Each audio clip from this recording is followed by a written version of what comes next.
All right, guys, we just finished this one up as well.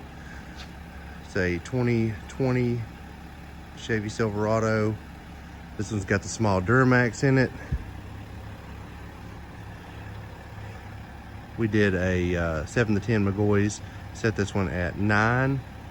We did the 22 by 14 Hostile Alpha. This is in the matte black. They call it their asphalt finish.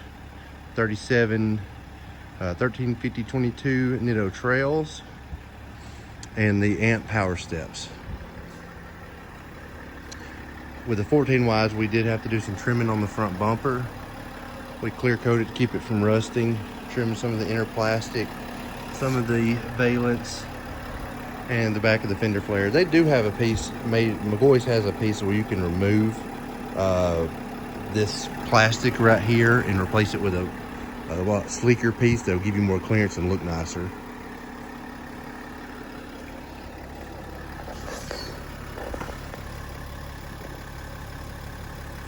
Very slick kit.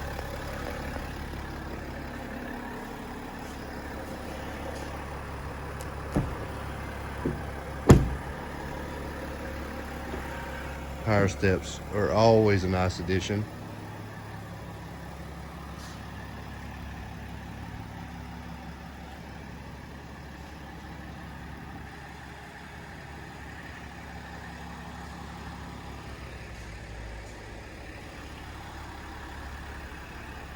All right, guys, that's it for now.